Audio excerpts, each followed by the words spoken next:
Bret Easton Ellis' American Psycho. Chapter Genesis. I've been a big Genesis fan ever since the release of their 1980 album Duke. Before that, I didn't really understand any of their work, though on their last album of the 1970s, The Concept Latin and Then There Were Three, a reference to band member Peter Gabriel, who left the group to start a lame solo career, I did enjoy the lovely Follow You, Follow Me. Otherwise, the album before Duke seemed too artsy, too intellectual.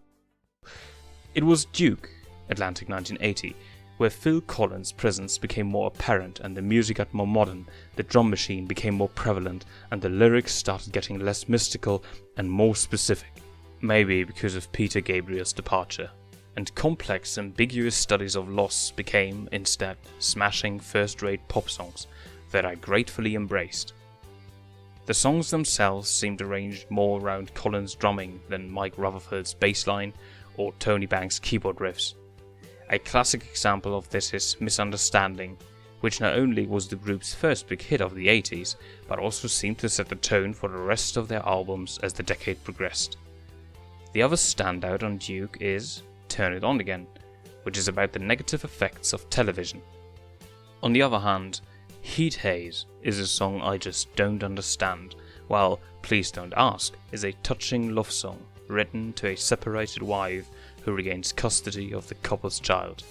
Has the negative aspect of divorce ever been rendered in more intimate terms by a rock and roll group?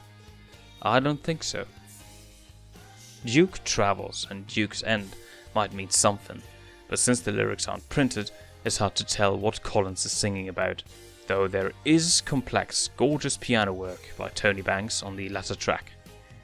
The only bummer about Duke is Alone Tonight, which is way too reminiscent of Tonight, Tonight, Tonight from the group's later masterpiece Invisible Touch, and the only example, really, of where Collins has plagiarized himself. Abacab, Atlantic 1981, was released almost immediately after Duke, and it benefits from a new producer, Hugh Pedgham, who gives the band a more 80s sound, and though the songs seem fairly generic, there are still great bits throughout the extended jam in the middle of the title track, and the horns by some group called Earth, Wind and Fire on No Reply at All are just two examples. Again, the songs reflect dark emotions and are about people who feel lost or who are in conflict, but the production and sound are gleaming and upbeat. Even if the titles aren't No Reply at All, Keep It Dark, Whodunit, Like It or Not. Mike Rutherford's bass is obscured somewhat in the mix, but otherwise the band sounds tight and is once again propelled by Collins' truly amazing drumming, even at its most despairing, like the song Dodo, about extinction. Abacab musically is poppy and light-hearted. My favourite track is Man on the Corner, which is the only song credited solely to Collins, a moving ballad with a pretty synthesized melody plus a riveting drum machine in the background. Though it could easily come off any of Phil's solo albums, because the themes of loneliness, paranoia and alienation are overly familiar to Genesis, it evokes the band's hopeful humanism. Man on the Corner profoundly equates a relationship with a solitary figure, a bum, perhaps a poor homeless person. The lonely man on the corner who just stands around. Whodunit profoundly expresses the theme of confusion against a funky groove. And what makes this song so exciting is that it ends with its narrator never finding anything out at all. Hugh Pedgham produced next an even less conceptual effort, simply called Genesis, Atlantic 1983.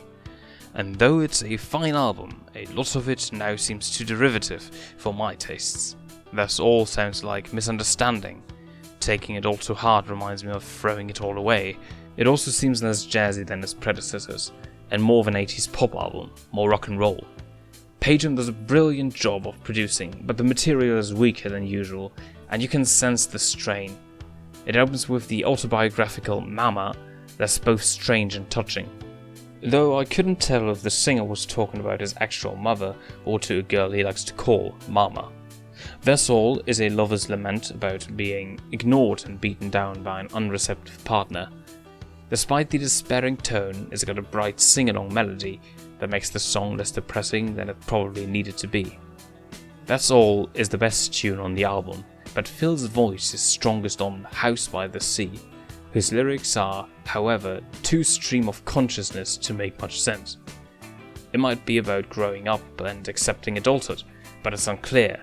At any rate, the second instrumental part puts the song more in focus for me, and Mike Banks gets to show off his virtuosic guitar skills, while Tom Rutherford washes the tracks over with dreamy synthesizers, and when Phil repeats the song's third verse at the end, it can give you chills. Illegal Alien is the most explicitly political song the group has yet recorded, and their funniest. The subject is supposed to be sad, a wetback trying to get across the border into the United States, but the details are highly comical. The bottle of tequila the Mexican holds, the new pair of shoes he's wearing, probably stolen, and it all seems totally accurate. Phil sings in a brash, whiny, pseudo-Mexican voice that makes it even funnier, and the rhyme of fun with Illegal Alien is inspired. Just the Job to Do is the album's funkiest song, with a killer bass line by Banks, and though it seems to be about a detective chasing a criminal, I think it could be about a jealous lover tracking someone down. Silver Rainbow is the album's most lyrical song. The words are intense, complex and gorgeous. The album ends in a positive, upbeat note with, "It's gonna get better." Even if the lyrics seem a tiny bit generic to some, Phil's voice is so confident, heavily influenced by Peter Gabriel, who never made an album this polished and heartfelt himself, that he makes us believe in glorious possibilities. Invisible Touch, Atlantic 1986, is the group's undisputed masterpiece. It's an epic meditation on intangibility. At the same time, it deepens and enriches the meaning of the preceding three albums. It has a resonance that keeps coming back at the listener, and the music is so beautiful that it's almost impossible to shake off, because every song makes some connection about the unknown or the spaces between people. Invisible Touch, questioning authoritative control, whether by domineering lovers or by government. Land of Confusion, all by meaningless repetition, tonight, tonight, tonight.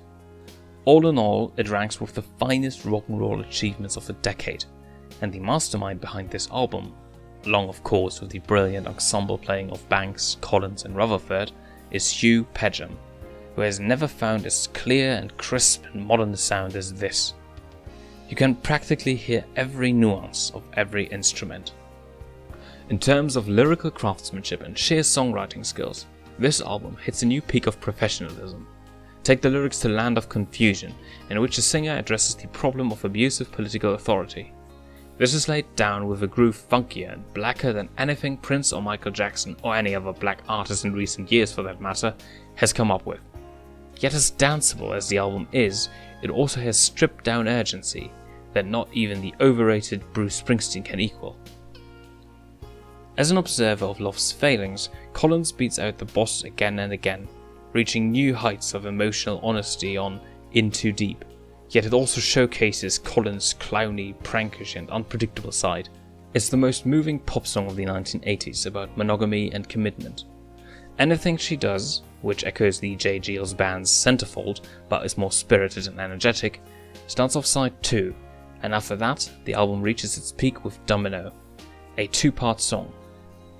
Part 1, In the Heat of the Night, is full of sharp, finely drawn images of despair, and it's paired with The Last Domino, which fights it with an expression of hope. This song is extremely uplifting. The lyrics are as positive and affirmative as anything I've heard in rock.